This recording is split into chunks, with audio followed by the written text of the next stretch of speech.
The radio crackled with static and something worse, silence where voices should have been.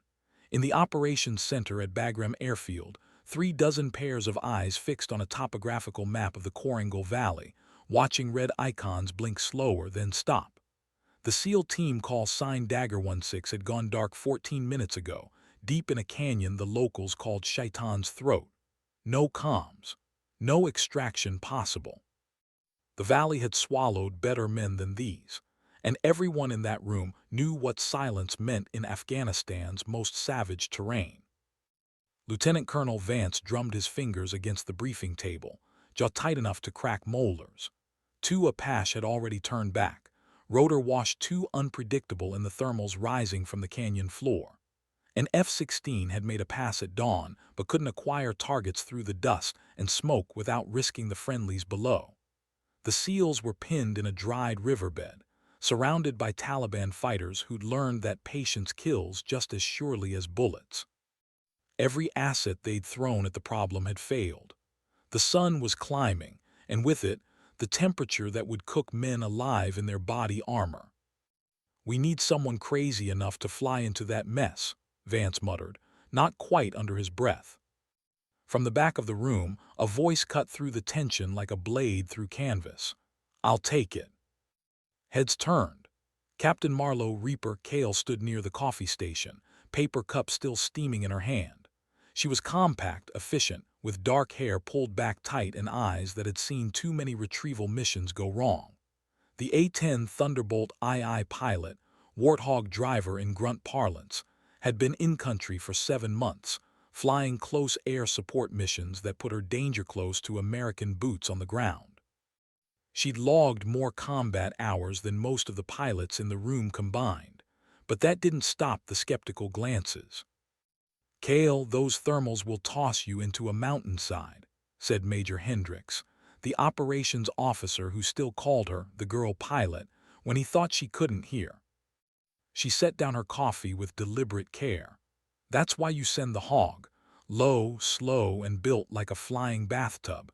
If anyone's getting in there, it's me." Vance studied her face. No bravado, no Hollywood heroics, just calm calculation. He'd seen her personnel file. Former Air National Guard.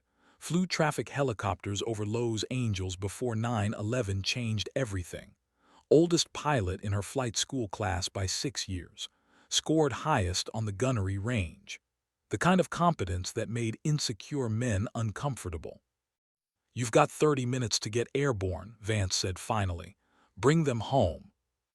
The morning air tasted like dust and jet fuel as Marlowe walked toward the flight line, her survival vest heavy with the weight of what came next. The A-10 Thunderbolt II sat on the tarmac like a brutalist sculpture of American air power. Ugly, angular, built around a 7-barrel GAU-8 Avenger rotary cannon that could shred a tank in seconds.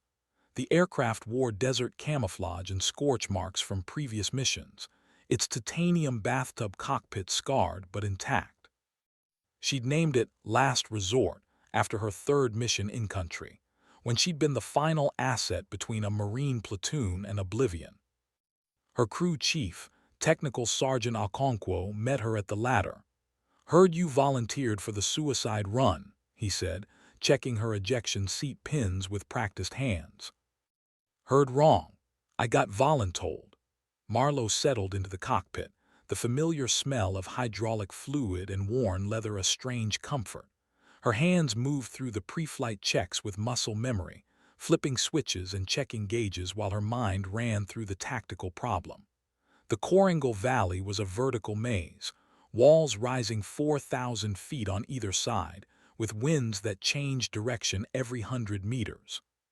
Flying low enough to matter meant flying where physics became personal and unforgiving. Okonkwo climbed up beside her, handed her the helmet with its faded Reaper decal. "They say the valley eats aircraft. Good thing I'm not planning to stay for dinner." She pulled the helmet on, clicked the oxygen mask into place. The nickname Reaper had started as mockery during training, older woman trying to play with the boys, but it had evolved after she'd saved a surrounded Army Ranger company in Helmand Province, putting 30mm cannon rounds within 50 meters of friendly positions for 40 minutes straight. Precision at distance. Death delivered with surgical care. The name stuck, but the mockery faded. The engines spooled up with their distinctive whine, and Marlowe felt the airframe shudder to life around her. The A-10 wasn't graceful. It didn't need to be. It was a weapon that happened to fly, and right now, that weapon was exactly what Dagger 16 needed. She tested the control surfaces, watching the ailerons and rudder respond, then keyed her radio. Tower Reaper 11, ready for departure. Reaper 11, you're cleared. Godspeed. The takeoff roll felt eternal and instantaneous, wheels leaving the runway as she pulled back on the stick, climbing into an Afghanistan morning that promised nothing but brutality.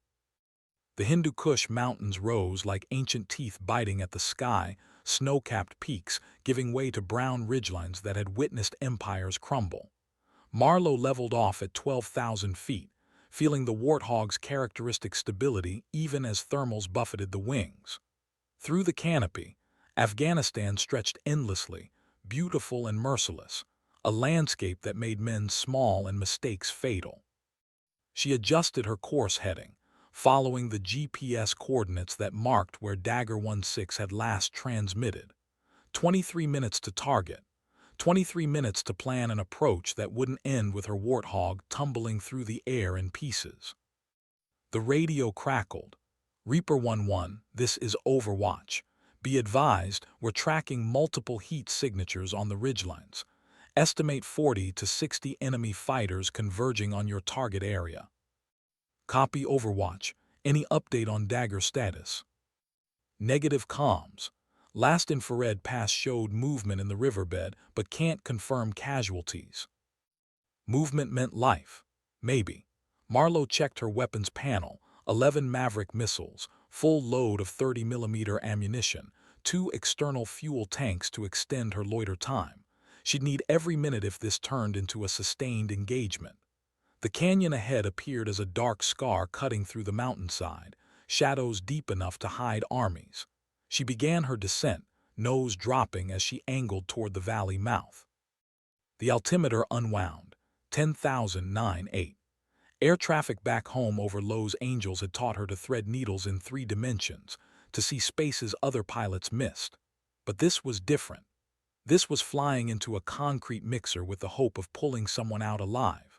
She throttled back, letting airspeed drop as the canyon walls rose on either side, close enough to see individual boulders, close enough to make her instruments scream warnings she ignored. At 5,000 feet, she leveled off and activated her targeting pod, scanning the canyon floor with infrared optics. There, thermal signatures clustered near a dried riverbed, surrounded by muzzle flashes from elevated positions. The SEALs had found cover behind fallen boulders, but it was cover that was rapidly becoming a tomb. Taliban fighters held the high ground on 3 sides, pouring fire down in overlapping fields that made movement impossible. Dagger 16, this is Reaper 11. I'm your close air support. Talk to me. Silence stretched for 3 seconds that felt like hours. Then a voice emerged from the static, strained but controlled. The voice belonged to Lieutenant Marcus Webb, Dagger 16 Actual, and it carried the careful calm of a man who'd stopped believing in rescue but refused to surrender dignity. Reaper, we've got 3 casualties, multiple wounded, pinned down in grid November Papa 7248, taking fire from ridgelines north, east, and west. We're getting low on ammunition and down to our last radio battery. Marlowe banked left, scanning the terrain with eyes that had learned to read ground like text. The Taliban positions were textbook, elevated, interlocking, with clear fields of fire that turned the riverbed into a kill zone. They'd been fighting in these mountains for generations, knew every rock and shadow, understood that patience was just another weapon. But they'd never fought someone who'd spent 10 years navigating Los Angeles airspace in a traffic helicopter, threading between skyscrapers while tracking accidents and thinking 3 moves ahead. Dagger, I need you to mark your position with infrared strobe. I'm coming in from the south, low level. When I tell you, pop smoke and hug the ground. Copy Reaper. Be advised thermals in this canyon are. I know what they are. Marlowe cut him off, not unkindly. She dropped to 3,000 feet, feeling the air grow unstable, the warthog bucking as competing wind currents tried to slam her into the canyon walls. The aircraft protested, warning lights illuminating her instrument panel in a constellation of concern she'd learned to interpret like emotions. Not yet critical, not yet death. The infrared strobe appeared in her targeting display, a beacon of hope in a landscape designed for dying. She calculated angles, adjusted for wind drift, lined up her first pass. The GAU-8 cannon was a monster, firing depleted uranium rounds at 4,200 per minute, each one capable of punching through armored vehicles. Against human targets in the open, it was something darker, mechanical thunder that reshaped reality. Dagger smoke out, stay down. Purple smoke billowed from the SEAL's position as Marlowe squeezed the trigger. The warthog shuddered, nose dipping from the recoil as the cannon roared its distinctive BRRRRT, a sound that carried for miles, announcing that Salvation wore titanium and flew slow enough to aim. The first burst walked across the northern ridgeline, 30mm rounds chewing through rock and flesh with equal indifference. She saw figures scatter, some falling, others diving for cover that wouldn't save them. Marlowe pulled up hard, banking right as tracer fire arced toward her canopy, green streaks missing by margins measured in heartbeats. The canyon walls blurred past, close enough to trigger every survival instinct evolution had bred into humans. But she'd left those instincts on the ground years ago, learned to trust math and physics over fear. She climbed 200 feet, rolled inverted to check her 6, then came around for pass 2. The eastern ridgeline now, where muzzle flashes still flickered like angry fireflies. She armed a Maverick missile, locked the targeting laser on a cluster of heat signatures and fired. The missile leapt from its rail, contrail drawing a white line against brown stone before impact erupted in orange and black. Shockwave visible, expanding, erasing problems. Reaper, that's good hits. We've got movement on the west side, approximately 20 fighters. She was already lining up, diving again, letting gravity do half the work as she angled for the western positions. This was the dangerous geometry, flying directly into their line of fire, trading safety for accuracy because anything less wouldn't save the men below. Tracer fire intensified, and somewhere in the back of her mind, a voice that sounded like her flight instructor from 15 years ago reminded her that courage and stupidity often looked identical from the outside. The cannon spoke again, longer bursts this time, walking fire across fortified positions with precision that came from 7 months of doing exactly this. The warthog absorbed hits. She felt them as shudders through the airframe, heard the distinctive ping of small arms fire against titanium armor. The aircraft was built to take punishment, designed by engineers who understood that close air support meant flying where death lived and worked. She pulled up vertical, engines screaming, trading airspeed for altitude as she cleared the ridgeline by margins the after-action report would later call concerning. At 4,000 feet she rolled level, breathing hard inside her oxygen mask, and keyed the radio. Dagger, status. Reaper, enemy fire has ceased on the north and east. West side is suppressed. We've got a window. Not yet, you don't. Marlowe checked her fuel, plenty for another 30 minutes of loiter time. The operations center at Bagram had gone silent when the radio feed started coming through, Marlowe's voice steady over the chaos of cannon fire and explosions. Major Hendricks stood frozen, coffee forgotten in his hand, watching the overhead feed from a Predator drone circling above the engagement. The infrared imagery showed the A-10 making passes that other pilots had called impossible, flying in a canyon where the margin between life and death could be measured with a ruler. Lieutenant Colonel Vance leaned forward, watching the drone feed with the intensity of a man witnessing something he'd later struggle to describe.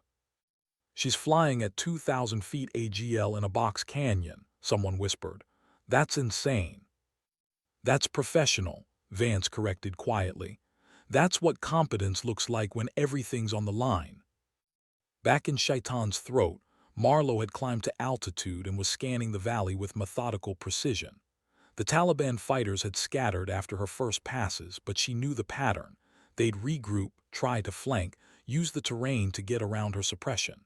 She couldn't let that happen. The SEALs needed 20 minutes to triage their wounded, consolidate ammunition, and prepare for extraction.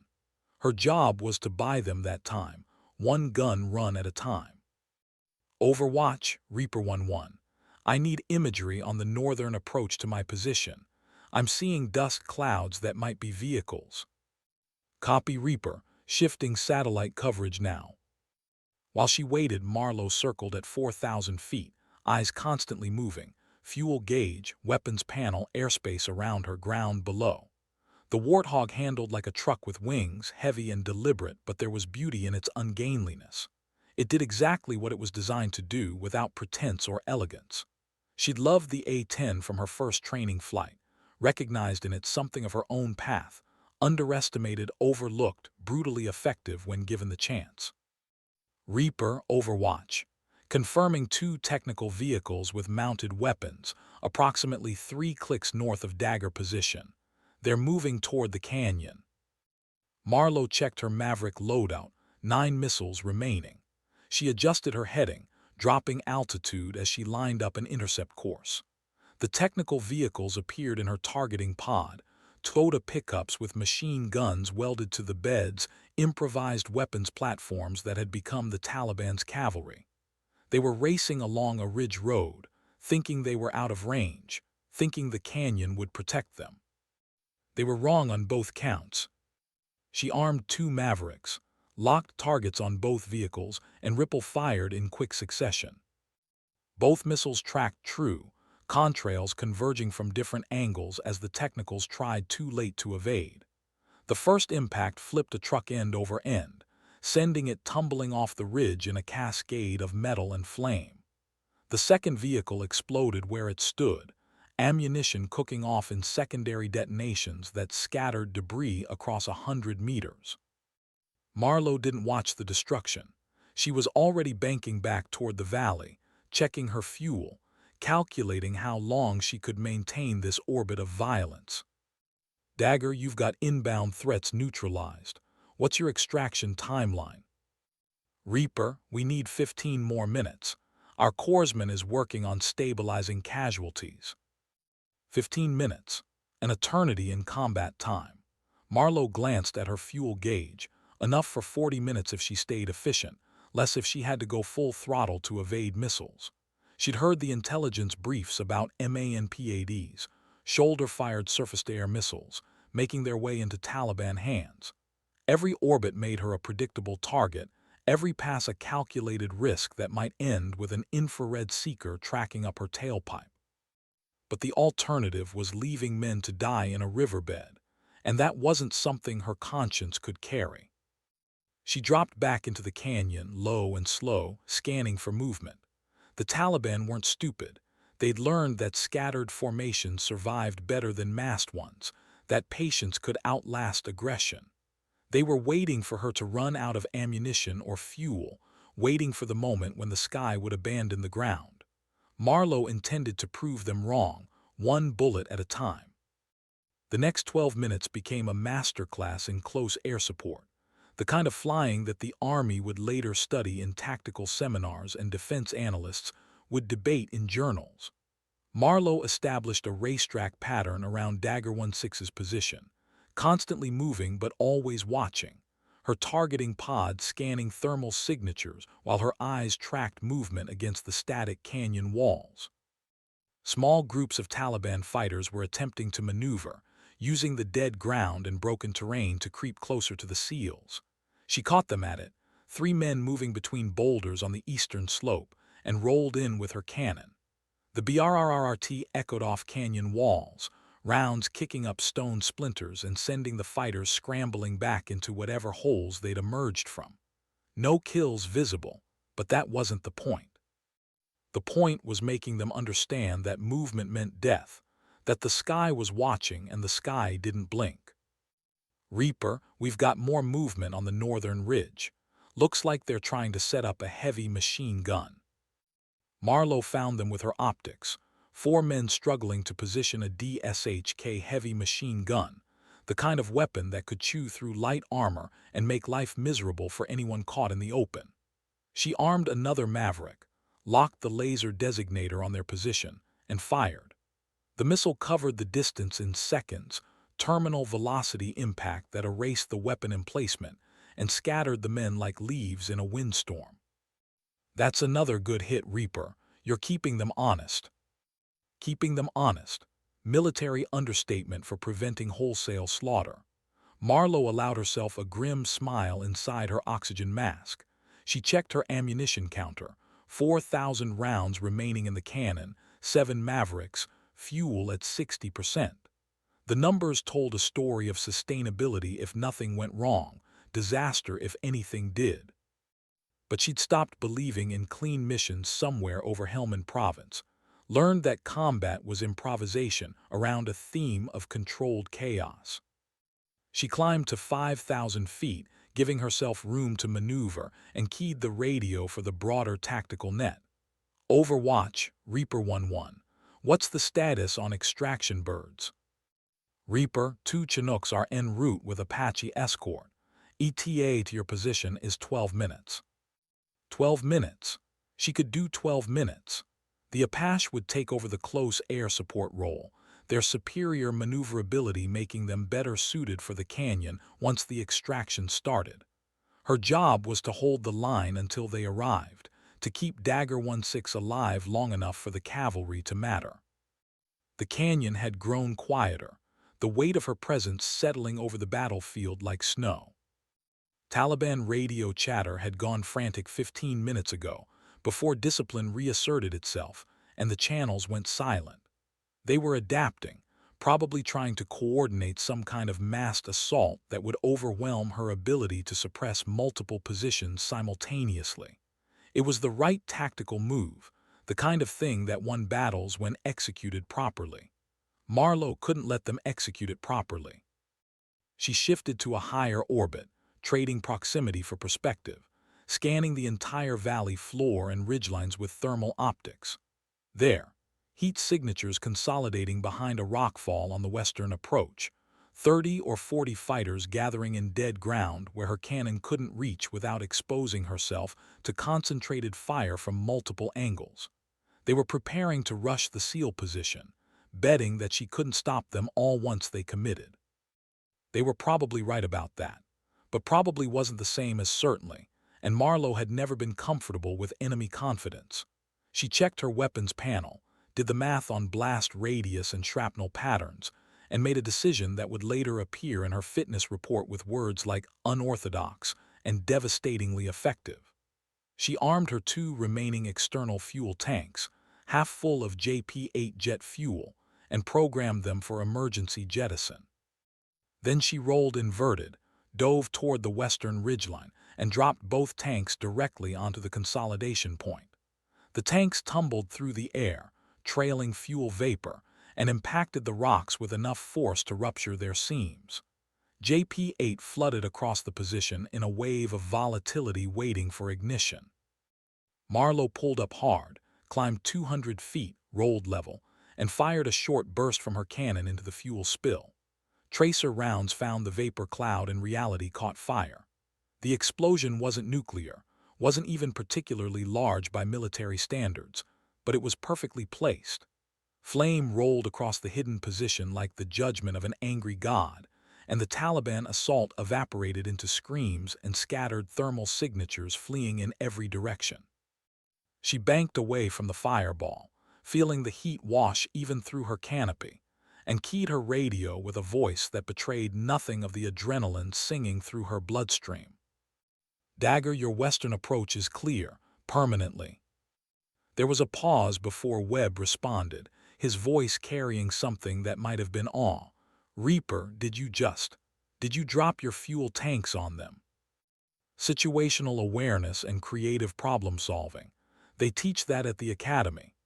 She didn't mention that they specifically taught not to use fuel tanks as improvised weapons, that the technique was technically outside approved combat doctrine.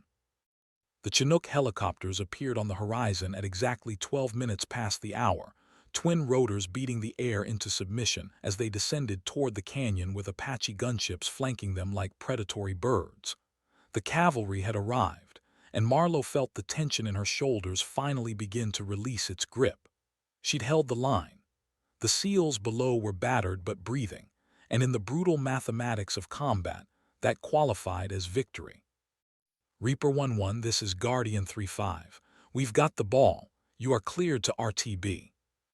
Return to base. Permission to leave to let someone else carry the burden. Marlowe circled once more, watching as the Chinooks flared for landing and the SEALs scrambled from their positions, carrying their wounded toward salvation. Dust plumes rose from rotor wash, obscuring the scene in brown clouds that looked almost soft from altitude.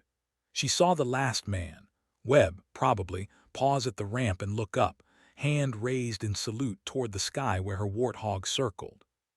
She waggled her wings in response, the pilot's gesture of acknowledgement and farewell, then turned north toward Bagram. The A-10 climbed out of the valley slowly, almost reluctantly, titanium skin scarred with new bullet holes that maintenance would count and catalog. 47 hits, they'd later report, none critical, most bouncing off armor that had been designed by pessimists who understood that close air support wasn't close if you stayed safe. The flight back stretched through afternoon thermals, the warthog steady and true despite its wounds. Marlowe ran through her post-engagement checklist mechanically, mind already moving toward the debriefing that would dissect every decision, every weapon release, every moment where life and death had balanced on her trigger discipline. She'd done this before, would do it again, but each mission carved its own space in memory, its own weight in the accounting of things that mattered. Bagram Airfield appeared on the horizon, concrete and razor wire sprawling across the desert floor like a promise of relative safety. She called the tower, received clearance, and brought the warthog down in a landing that was textbook smooth despite the damage it carried.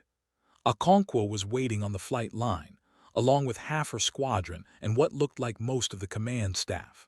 Unusual. Marlowe shut down the engines, ran through the post-flight checklist, and popped the canopy to Afghanistan's heat and the smell of hydraulic fluid mixing with jet exhaust. Lieutenant Colonel Vance reached her aircraft before she'd climbed down, his face unreadable in the harsh sunlight. Captain Cale, that was one hell of a show. Just doing the job, sir. She pulled off her helmet, dark hair matted with sweat, and met his eyes with the calm of someone who'd stopped worrying about impressing people years ago. The job doesn't usually involve using fuel tanks as improvised ordnance. His voice carried something between reprimand and admiration, the tone of a commander who understood that sometimes the right thing and the authorized thing diverged in combat. Marlowe shrugged, had to adapt to the tactical situation. The alternative was watching good men die while I circled with a full weapon load. No one's questioning your judgment. I'm saying you bought time with flying that most pilots wouldn't attempt. Vance gestured toward the operations center. Webb's already on the radio from the medevac bird, wants to thank you personally. His exact words were that pilot flies like physics is just a suggestion. Physics is mandatory. It's just that most people don't understand the full range of what's possible within the laws. She climbed down from the cockpit, legs slightly unsteady after 90 minutes of sustained combat tension.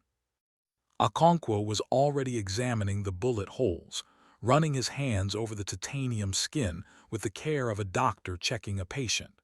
You let them shoot holes in my airplane, Captain. Your airplane shot holes in a lot more of them, Sergeant. Fair trade. She watched him work, cataloging damage, already thinking about repairs. The debriefing happened in the same operations center where she'd volunteered for the mission 6 hours earlier, but the atmosphere had shifted from skepticism to something more complex.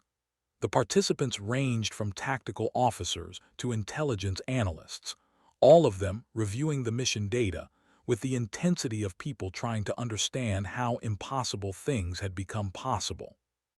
The gun camera footage played on loop, her perspective during the passes, the targeting pod view of impacts, the thermal imagery that showed how precisely she'd walked fire around friendly positions. Major Hendricks sat in the back, silent now, the easy dismissiveness of this morning replaced by something that might have been reassessment or might have been discomfort at being proven wrong. Marlowe didn't care which. She'd stopped seeking validation from men like him around the same time.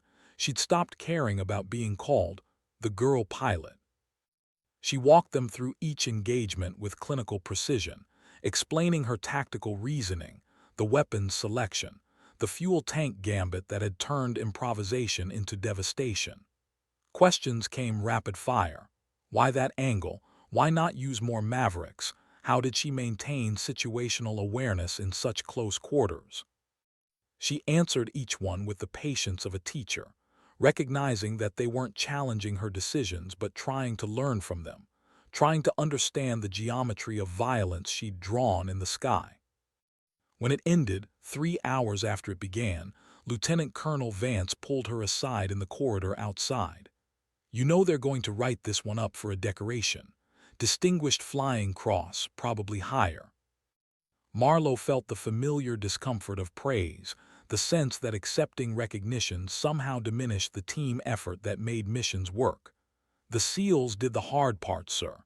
They held position under fire until extraction.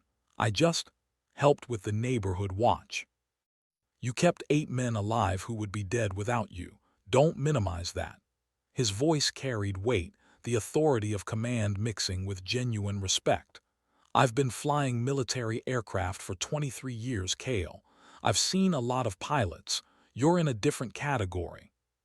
She didn't know how to respond to that, so she settled for a nod and an awkward silence that Vance mercifully broke. "Get some food, get some sleep. You're flying again tomorrow, routine patrol, nothing like today. We need you sharp, not running on fumes and adrenaline." She saluted, properly this time, and headed toward her quarters through the golden hour light that turned Bagram's austere landscape almost beautiful. Sleep came hard despite exhaustion, her mind replaying the mission in fragmented loops, the canyon walls blurring past, the thermal signatures scattering under cannon fire, Webb's voice on the radio holding steady even though his world was ending. She'd saved them. That knowledge should have brought peace, but instead it brought the hollow awareness that tomorrow, or the day after, there would be another team in another valley, and maybe next time the physics would be less forgiving. She lay in her rack staring at the ceiling, listening to the distant sound of aircraft taking off on night missions, and thought about the path that had brought her here. 10 years ago, she'd been flying traffic helicopters over Lowe's Angels, tracking accidents and rush-hour congestion, living a life that felt safe and small and insufficient in ways she couldn't articulate.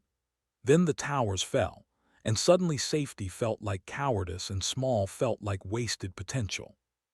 She'd walked into a recruiter's office 3 weeks later, 29 years old and determined to matter, to contribute to something larger than morning commute reports and celebrity freeway chases. The Air Force hadn't wanted her at first. Too old, they said, better suited for support roles than combat positions. But she'd worn down their objections through sheer persistent competence, scored high enough on every test to make rejection embarrassing, and finally earned her slot in flight training. The academy washouts and fighter jock rejects had called her grandma through primary training, making jokes about reflexes slowing with age until she outflew them on the gunnery rein, and the jokes stopped. The nickname Reaper came later, during a training exercise where she'd simulated destroying an entire armored column with such methodical precision that her instructor had written Grim Reaper Efficiency in the assessment. Someone had shortened it, and the name had followed her to Afghanistan, evolved from mockery to identification to something approaching legend. She deployed to Bagram 7 months ago, expecting routine missions and the kind of casual misogyny that came with being one of 5 female pilots in a combat zone.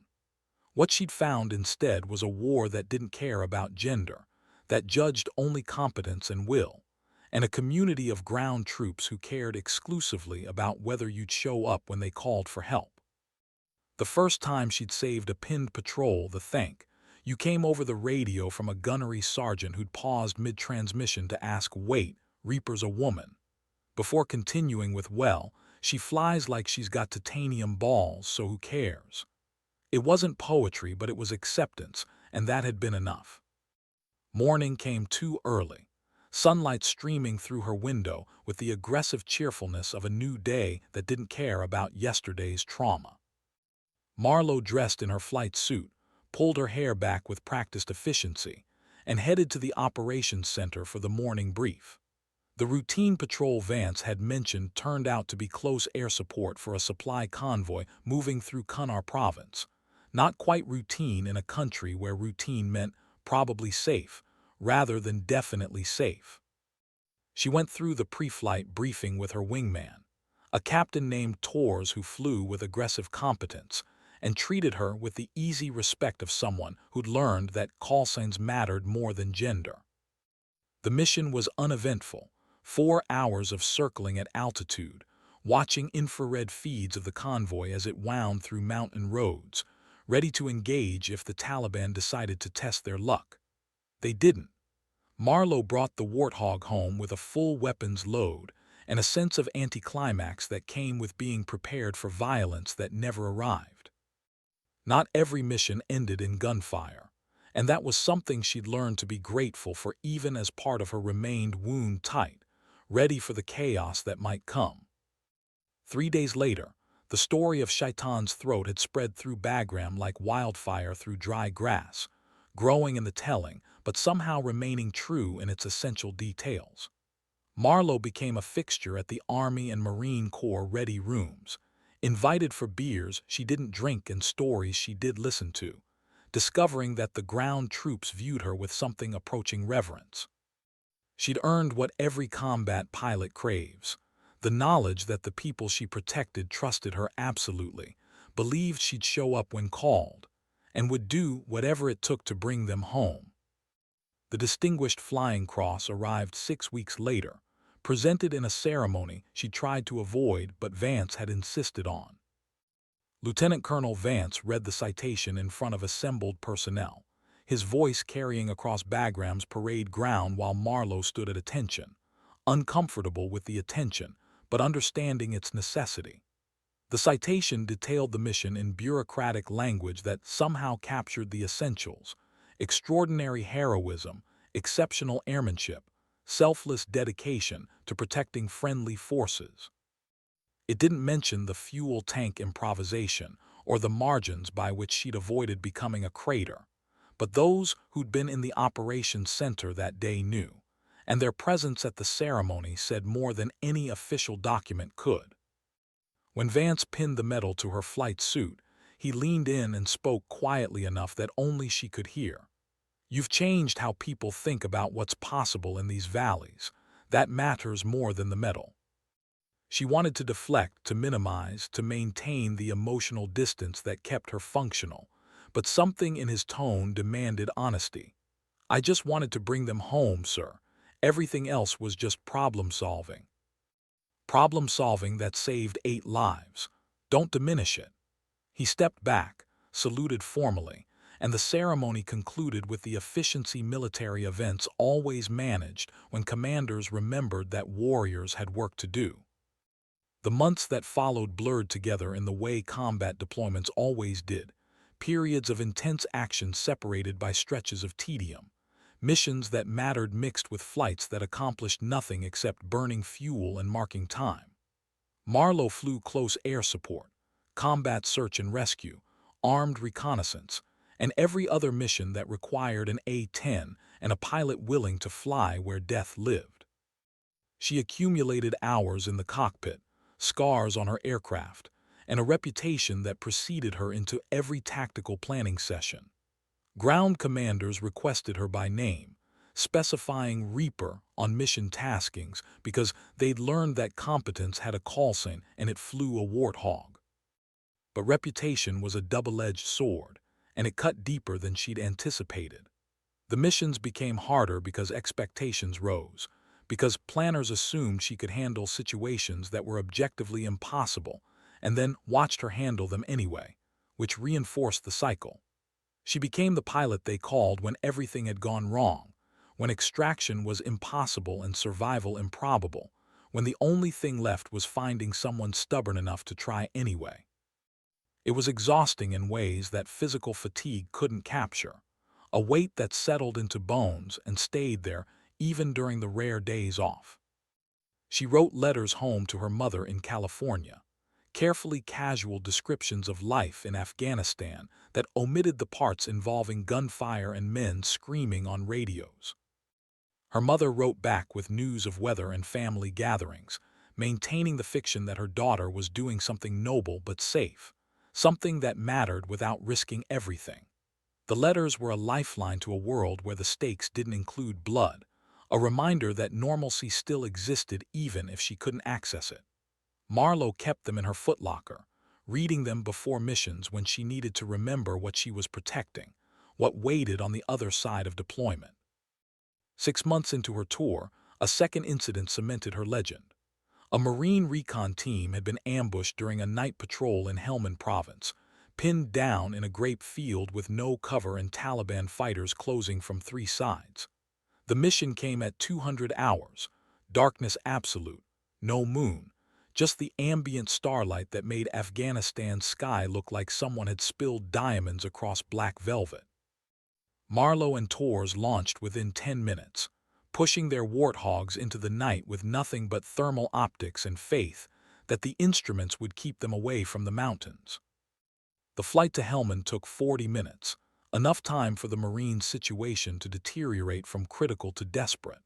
Their radio transmissions painted a picture of men fighting with everything they had, rationing ammunition, treating casualties in the dark while tracer fire carved green lines through the air around them. Torres took the high orbit, maintaining situational awareness and ready to suppress any anti-aircraft threats. Marlowe dropped low, into the weeds, using terrain masking and her thermal pod to identify enemy positions by their heat signatures.